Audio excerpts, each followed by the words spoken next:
ಎಲ್ಲರಿಗೂ ನಮಸ್ಕಾರ. ಎಲ್ಲರೂ ಹೇಗಿದ್ದಾರೆ? ಚೆನ್ನಾಗಿದ್ದಾರೆ. ನಾನು ಚೆನ್ನಾಗಿದ್ದೀನಿ. ಇವತ್ತಿನ ವಿಡಿಯೋದಲ್ಲಿ ನಾನು ಮೊನ್ನೆ ಇದಕ್ಕಿಂತ ಮೊದಲು ಬಿಟ್ಟಿದ್ದು ವಿಡಿಯೋದಲ್ಲಿ ಕಟ್ ವರ್ಕ್ ಬ್ಲೌಸ್ ಕಟಿಂಗ್ ತೋರಿಸಿನಲ್ಲ, ಅದರದ್ದು ಈ ವಿಡಿಯೋದಲ್ಲಿ ಸ್ಟಿಚಿಂಗ್ ತೋರಿಸ್ತೀನಿ.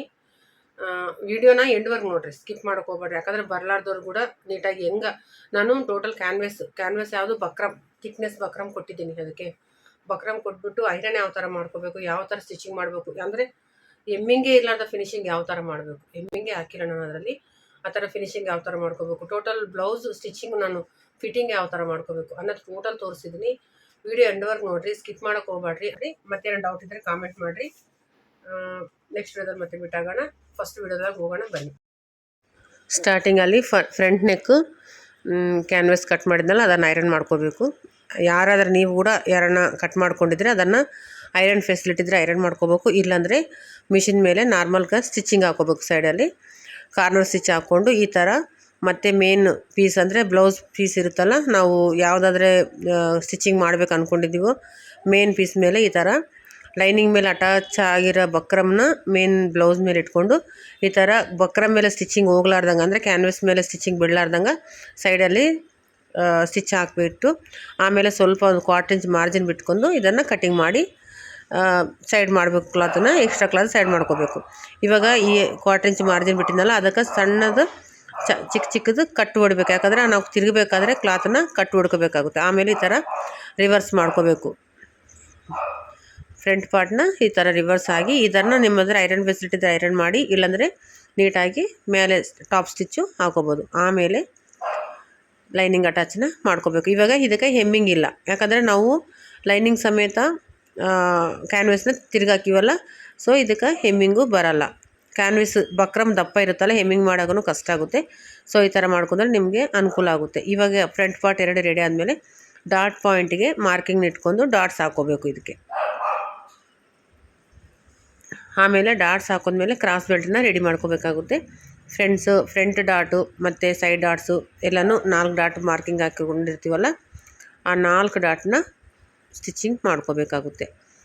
ಈ ಥರ ನೋಡಿ, ಕರೆಕ್ಟ್ ಡಾಟ್ ಪಾಯಿಂಟ್ ಎಲ್ಲಿದೆಯೋ ಅಲ್ಲೇ ಈವನ್ ಆಗಿರಬೇಕು. 2 ಸೈಡು ಫ್ರಂಟ್ ಪಾರ್ಟಲ್ಲಿ 2 ಸೈಡ್ದು ಕರೆಕ್ಟಾಗಿ ಡಾಟ್ಸನ್ನ ಹಾಕೋಬೇಕು. ಈ ಥರ ಆದಮೇಲೆ ಇದಕ್ಕೆ ಕ್ರಾಸ್ ಬೆಲ್ಟನ್ನ ರೆಡಿ ಮಾಡ್ಕೋಬೇಕು.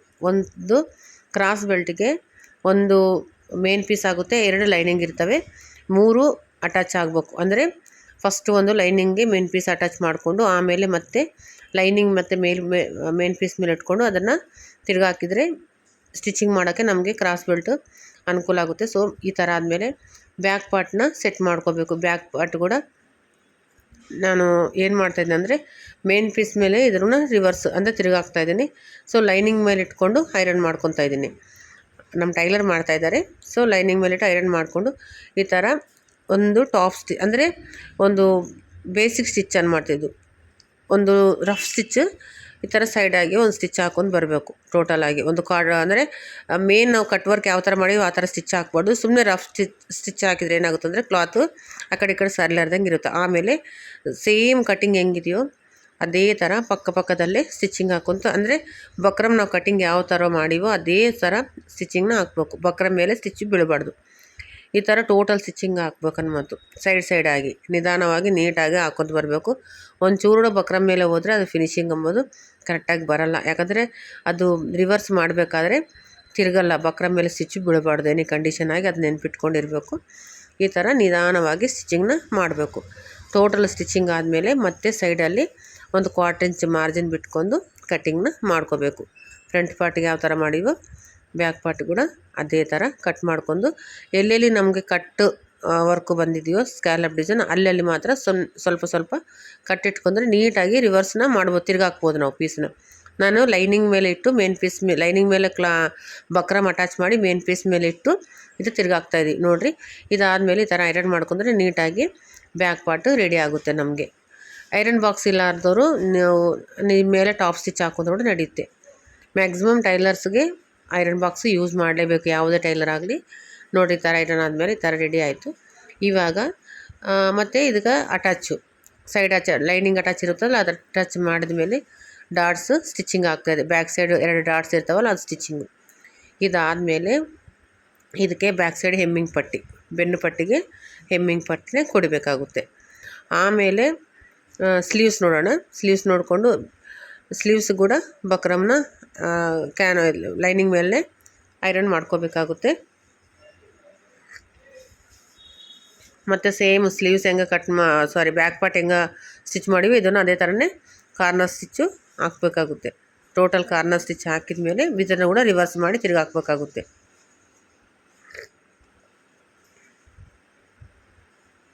ನಿಧಾನ ಈ ಥರ ಸ್ಟಿಚಿಂಗ್ ಆದಮೇಲೆ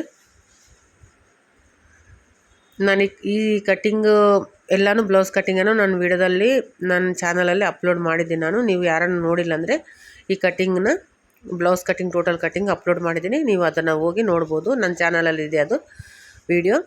ಇವಾಗ ನೋಡಿ ಈ ಥರ ತಿರ್ಗಾಕೊಂಡು ಇದನ್ನು ಕೂಡ ನಿಮ್ಮಲ್ಲೇ ಐರನ್ ಬಾಕ್ಸ್ ಇದ್ದರೆ ಐರನ್ ಮಾಡ್ಕೊಳ್ಳಿ, ಇಲ್ಲಾಂದರೆ ಕಾರ್ನರ್ ಸ್ಟಿಚ್ ಮಾಡಿಬಿಡಿ. ಆಮೇಲೆ ಸ್ಲೀವ್ಸ್ ಕೂಡ ಲೈನಿಂಗ್ ಅಟ್ಯಾಚನ್ನ ಮಾಡ್ಕೋಬೇಕು. ಆಮೇಲೆ 2 ಸ್ಲೀವ್ಸು ರೆಡಿ ಮಾಡ್ಕೋಬೇಕು. ಈ ಥರ ಆದಮೇಲೆ ನಾವು ಐರನ್ ಮಾಡ್ತಾಯಿದ್ದೀವಿ. ಸ್ಕ್ಯಾಲಪ್ ಡಿಸೈನ್ ನೋಡಿ ಸ್ಲೀವ್ಸ್ಗೆ ಈ ಥರ ಬಂದಿದೆ. ಇದಾದಮೇಲೆ ಎಕ್ಸ್ಟ್ರಾ ಪೀಸ್ ಏನಿರುತ್ತೋ ಅದನ್ನು ಕಟಿಂಗ್ ಮಾಡಿಕೊಂಡು ನಾನು ಕ್ರಾಸ್ ಬೆಲ್ಟನ್ನು ಅಟ್ಯಾಚ್ ಮಾಡ್ತಾಯಿದ್ವಿ. ನಾವು ಅಂದರೆ ನಮ್ಮ ಟೈಲರ್ ಮಾಡ್ತಾಯಿದ್ದಾರೆ ನೋಡಿರಿ. ಈ ಥರ ಒಂದು ಪಾರ್ಟ್ ತೋರಿಸ್ತಾ ಇದ್ದೀನಿ ನಾನು. ಕ್ರಾಸ್ ಬೆಲ್ಟು ಅಟ್ಯಾಚ್ ಆದಮೇಲೆ ಮತ್ತು ಇದನ್ನು ಈ ಥರ ರೋಲ್ ಮಾಡಿಕೊಂಡು ಫ್ರಂಟ್ ಪಾರ್ಟು ಯಾರನ್ನ ಬರಲಾರ್ದವ್ರು ಇದ್ದರೆ ಗೊತ್ತಿದ್ದವ್ರಿಗೆ ಗೊತ್ತಾಗುತ್ತೆ, ಸ್ವಲ್ಪ ಅನುಭವ ಇದ್ದ ಟೈಲರ್ಸ್ಗೆ ಗೊತ್ತಾಗುತ್ತೆ, ಹೊಸದಾಗಿ ಕಲಿಯೋರಿಗೆ ಗೊತ್ತಾಗಲ್ಲ. ಸೊ ಅವ್ರಿಗೆ ಇದು ಸ್ವಲ್ಪ ಅನುಕೂಲ ಆಗುತ್ತೆ ವಿಡಿಯೋ. ಈ ಥರ ರೋಲ್ ಮಾಡ್ಕೋಬೇಕು, ಅದನ್ನು ಮಾಡಿಕೊಂಡು ಮತ್ತು ಇದನ್ನು ರಿವರ್ಸ್ ಮಾಡ್ಕೋಬೇಕು. ಆಮೇಲೆ ಇದಕ್ಕೆ ಉಕ್ಸ್ ಪಟ್ಟಿ ಆಯ್ಪಟ್ಟಿ ಅದು ಎಲ್ಲನೂ ರೆಡಿ ಮಾಡ್ಕೋಬೇಕಾಗುತ್ತೆ ನೋಡಿರಿ. ಇವಾಗ ಉಕ್ಸ್ ಪಟ್ಟಿಗೆ ನಾನು ಒಂದು 1/2 ಇಂಚು ಕ್ಲಾತ್ ಕಟ್ ಮಾಡಿಸ್ಕೊಟ್ಟಿದ್ದೀನಿ ಟೈಲರ್ಗೆ. 1/2 ಇಂಚ್ ಡಬಲ್ ಫೋಲ್ಡ್ ಮಾಡಿ, ಅಂದರೆ 1 ಇಂಚ್ ಡಬಲ್ ಫೋಲ್ಡ್ ಮಾಡಿ 1/2 ಇಂಚ್ ಮಾಡಿ ಈ ಥರ ಉಕ್ಸ್ ಪಟ್ಟಿಗೆ ಸ್ಟಿಚಿಂಗ್ ಮಾಡ್ತಾಯಿದ್ದಾರೆ. ಮೇಲೆ ಇಟ್ಟು ಒಳಗಡೆ ಫೋಲ್ಡ್ ಮಾಡ್ಕೋಬೇಕು. ಆಯ್ಪಟ್ಟಿಗೆ ಒಳಗಡೆ ಇಟ್ಟು ಮೇಲೆ ತೊಗೊಂಡು ಬರಬೇಕು, ಅಂದರೆ ರಿವರ್ಸಲ್ಲಿ ತೊಗೊಂಡು ಇಟ್ಟು ಮೇಲೆ ತೊಗೊಂಡು ಬರಬೇಕಾಗುತ್ತೆ. ಈ ಥರ ಪಟ್ಟಿ ಸ್ಟಾರ್ಟಿಂಗ್ನಲ್ಲಿ ಕಟ್ ಮಾಡಿಕೊಂಡು ಈ ಥರ ನೋಡಿರಿ ಒಳಗಡೆ ಇಡ್ತಾ ಇದ್ದಾರೆ. ಇದನ್ನು ಇನ್ಸೈಡ್ ಅಂದರೆ ಉಲ್ಟಾ ಸೈಡ್ ಇಟ್ಬಿಟ್ಟು ಸ್ಟಿಚ್ ಮಾಡಿ ನೋಡಿರಿ. ವೀಡಿಯೋದಲ್ಲಿ ತೋರಿಸ್ದಂಗೆ ನೀವು ನಿಧಾನವಾಗಿ ನೋಡಿಕೊಂಡು ವೀಡಿಯೋ ನಿಮ್ಗೆ ಬಂದರೆ ಈ ಥರ ಟ್ರೈ ಮಾಡಿದ್ರೆ ಟೋಟಲ್ ಬೋಟಿಕ್ ಫಿನಿಶಿಂಗಲ್ಲೇ ನಿಮಗೆ ಬ್ಲೌಸ್ ರೆಡಿ ಆಗುತ್ತೆ. ಈ ಥರ ನೋಡಿರಿ, ನೀಟಾಗಿ ನೋಡಿರಿ ಇದನ್ನು. ಮತ್ತು ಒಂದು ಕಡೆ ಡೌನು ಅಪ್ಪು ಅಂದರೆ ಕೆಳಗಡೆ ಮೇಲೆ ಈ ಥರ ಸ್ವಲ್ಪ ರಫ್ ಮಾಡ್ಕೋಬೇಕು. 1 ಇಂಚ್ ಪಟ್ಟಿನ ಈ ಥರ ರಫ್ ಮಾಡಿಕೊಂಡು ಮತ್ತು ಇಲ್ಲಿ ಮೇಲೆ ಕೂಡ ನೆಕ್ಕಲ್ಲಿ ಕೂಡ, ಯಾಕಂದರೆ ಫಿನಿಶಿಂಗ್ ತುಂಬ ಚೆನ್ನಾಗಿ ಬರುತ್ತೆ. ಬೋಟಿಕ್ ಫಿನಿಶಿಂಗ್ ಯಾವ ಥರ ಮಾಡ್ತಾರೋ ಅದೇ ಥರ ನಿಮ್ಗೆ ತೋರಿಸ್ತಾ ಇರೋದು ನೋಡಿ. ಥರ ಆದಮೇಲೆ ಮೇಲೆ ಕೂಡ ಸ್ವಲ್ಪ ಕಟ್ ಮಾಡಿ ಇದನ್ನು ರಿವರ್ಸ್ ಮಾಡಿ. ಇವಾಗ ಆಯ್ಪಟ್ಟಿ 1 ಇಂಚು 1/2 ಇಂಚು ಮುಂದಕ್ಕೆ ಬರೋದು, ಅಂದರೆ 1 ಇಂಚ್ ಪಟ್ಟಿನ 1/2 ಇಂಚು ನಾವು ಆಯ್ಪಟ್ಟಿಗೆ ಮಾಡ್ಕೊಂಡು ಈ ಥರ ರೆಡಿ ಆಗುತ್ತೆ ಆಯ್ಪಟ್ಟಿ. ನೋಡಿರಿ ಉಕ್ಸ್ ಪಟ್ಟಿ ಆಯ್ಪಟ್ಟಿ ಆದಮೇಲೆ ನೋಡಿರಿ ಈ ಥರ ರೆಡಿ ಆದಮೇಲೆ ಶೋಲ್ಡ್ರ್ ಜಾಯಿಂಟು ಮಾಡ್ಕೋಬೇಕು. ಫುಲ್ಲು ನಿಧಾನವಾಗಿ ನೀಟಾಗಿ ತೋರಿಸ್ಬೇಕಾದ್ರೆ ತುಂಬ ಲಾಂಗ್ ಆಗುತ್ತೆ ವಿಡಿಯೋ, ಅದಕ್ಕೆ ನಾನು ಸ್ವಲ್ಪ ಶಾರ್ಟ್ಕಟ್ಟಲ್ಲೇ ನಿಮ್ಗೆ ತೋರಿಸ್ತಾ ಇದ್ದೀನಿ. 2 ಶೋಲ್ಡ್ರನ್ನ ಅಟ್ಯಾಚ್ ಮಾಡ್ಕೋಬೇಕು. ಅಟ್ಯಾಚ್ ಮಾಡಿದ ಮೇಲೆ ಇವಾಗ ಬೆನ್ನಿಗೆ ಪಟ್ಟಿ ಅಟ್ಯಾಚ್ ಮಾಡ್ಬೇಕಂತ ಹೇಳಿದ್ನಲ್ಲ, ಇವಾಗ ಈ ಥರ ಬೆನ್ನಿಗೆ ಪಟ್ಟಿನ ಅಟ್ಯಾಚ್ ಮಾಡ್ಕೋಬೇಕಾಗುತ್ತೆ. 1 ಇಂಚು 1.5 ಇಂಚ್ ಪಟ್ಟಿನ ಈ ಥರ ಅಟ್ಯಾಚ್ ಮಾಡ್ಕೊಂಡು ಮಿಕ್ಕಿದೆ ಎಕ್ಸ್ಟ್ರಾ ಪೀಸ್ ಇದ್ದರೆ ನಾವು ಕಟಿಂಗ್ ಮಾಡಿ ರಿಮೂವ್ ಮಾಡ್ಬೋದು. ಎಮ್ಮಿಂಗ್ ಪಟ್ಟಿಗೆ ಎಷ್ಟು ಬೇಕೋ ಅಷ್ಟು ಮಾತ್ರ ಇಟ್ಕೊಂಡು ಸ್ಟಿಚಿಂಗ್ ಮಾಡಬೇಕಾಗುತ್ತೆ. ಯಾಕಂದರೆ ಬೆನ್ನು ನಾವು ತಿರ್ಗಾಕಿಲ್ಲ, ಬ್ಯಾಕ್ ಪಾರ್ಟ್ ಎಲ್ಲನೂ ನೆಕ್ಕೆಲ್ಲ ತಿರ್ಗಾಕಿದ್ವಲ್ಲ, ಸೊ ಬೆನ್ನು ಕಚ್ಚಾಗಿರುತ್ತೆ. ಅದನ್ನು ನಾವು ಕಂಪಲ್ಸರಿ ಥರ ತಿರ್ಗಾಕಬೇಕಾಗುತ್ತೆ. ಈ ಥರ ಎಮ್ಮಿಂಗ್ ಪಟ್ಟಿ ಕೊಡಲೇಬೇಕಾಗುತ್ತೆ. ಇದು ಎಕ್ಸ್ಟ್ರಾ ಬಂದಿದ್ದು ರಿಮೂವ್ ಮಾಡಿಕೊಂಡು ಮೇಲೆ ಒಂದು ಟಾಪ್ ಸ್ಟಿಚ್ ಅಂದರೆ ಲಾಂಗ್ ಸ್ಟಿಚ್ ಇಟ್ಕೊಂಡ್ರೆ ಅದು ಹೆಮ್ಮಿಂಗ್ ಮಾಡಿದ್ಮೇಲೆ ರಿಮೂವ್ ಮಾಡಬೇಕಾಗುತ್ತೆ ಅದನ್ನು. ಇವಾಗ ಸ್ಲೀವ್ಸು ಅಟ್ಯಾಚ್ ಮಾಡ್ಕೊಂಡು ಬರೋಣ. ಒಂದು ಕಡೆಯಿಂದ ನಾನೇ ಆದರೆ ಮಿಡಿಲ್ ಇಡ್ತೀನಿ, ನಮ್ಮ ಟೈಲರು ಸೈಡ್ಲಿಂದ ತೊಗೊತಾರೆ. ಯಾವಾಗಲೂ ನಾನು ವಿಡಿಯೋದಲ್ಲಿ ನೀವು ಚಾನಲಲ್ಲಿ ನೋಡ್ಬೋದು, ಮಿಡಿಲ್ ಇಟ್ಟೆ ತೊಗೊಂಡು ಬರ್ತೀನಿ ನಾನು ಸ್ಲೀವ್ ಅಟ್ಯಾಚು. ಈ ಥರ ಒಂದು ಸೈಡ್ ಅಂದರೆ ನಾವು ಕಟಿಂಗ್ ಪ್ರಾಪರಾಗಿ ಇರುತ್ತಲ್ಲ, ಸೊ ಅವನಿಗೆ ಪ್ರಾಬ್ಲಮ್ ಆಗೋಲ್ಲ ಟೈಲರ್ಗೆ. ಸೊ ಈ ಥರ ಸೈಡಾಗಿ ತಂದ್ರೂ ಏನು ಪ್ರಾಬ್ಲಮ್ ಆಗೋಲ್ಲ. ಅಂದರೆ ಹೆಚ್ಚು ಕಡಿಮೆ ಇತ್ತು ಸ್ಲೀವ್ಸಲ್ಲಿ ಅಂತಂದರೆ ಮಾತ್ರ ಸೈಡಲ್ಲಿ ತೊಗೊಂಬಂದರೆ ಮಿಡಿಲ್ ಕರೆಕ್ಟು ಬಂದಿಲ್ಲ ಅಂದರೆ ಬ್ಲೌಸ್ ಸ್ಲೀವ್ಸು ಕರೆಕ್ಟಾಗಿ ಕೂಡಲ್ಲ. ಸೊ ನಾನು ಕಟ್ಟಿಂಗು ಕರೆಕ್ಟಾಗಿ ಕೊಟ್ಟಿದ್ದೀನಿ, ಅದಕ್ಕೆ ಒಂದು ಸೈಡಾಗಿ ತೊಗೊಂಬಂದಿದ್ದೇನೆ. ಸೊ ಓಕೆ, ಪ್ರಾಬ್ಲಮ್ ಇಲ್ಲ. ನೀವಾದರೆ ಒಂದು ವೇಳೆ ಹೊಸ್ದಾಗಿ ಕಲರಿದ್ದರೆ ಮಿಡಿಲಿಂದನೇ ಸ್ಟಾರ್ಟ್ ಮಾಡಿಕೊಂಡು ಸ್ಲೀವ್ ಅಟ್ಯಾಚ್ ಮಾಡ್ಕೊಳ್ಳಿ. ಈಗ ಫಿಟ್ಟಿಂಗು ಬ್ಲೌಸು ಮಾಡ್ತಾಯಿದ್ದಾನೆ. ಫಿಟ್ಟಿಂಗ್ ಆದಮೇಲೆ ಸ್ಲೀವ್ ಮೆಜರ್ಮೆಂಟ್ ಎಷ್ಟಿದೆ ನೋಡಿಕೊಂಡು ಟೋಟಲ್ ಬ್ಲೌಸನ್ನ ಫಿಟ್ಟಿಂಗ್ ಮಾಡ್ಕೊಂಡ್ಮೇಲೆ ತುಂಬ ಚೆನ್ನಾಗಿ ಸ್ಕ್ಯಾಲಪ್ ಡಿಸೈನ್ ಅಂದರೆ ಬ್ಯಾಕ್ ಸೈಡು ಸ್ಕ್ಯಾಲಪೇ, ಫ್ರಂಟು ಸ್ಲೀವ್ಸ್ ಎಲ್ಲ ಈ ಥರ ರೆಡಿಯಾಗಿದೆ. ನಿಮಗೆ ವೀಡಿಯೋ ಇಷ್ಟ ಆದರೆ ಒಂದು ಲೈಕ್ ಮಾಡಿರಿ. ಹೊಸ್ದಾಗಿದ್ದರೆ ಚಾನಲ್ ಸಬ್ಸ್ಕ್ರೈಬ್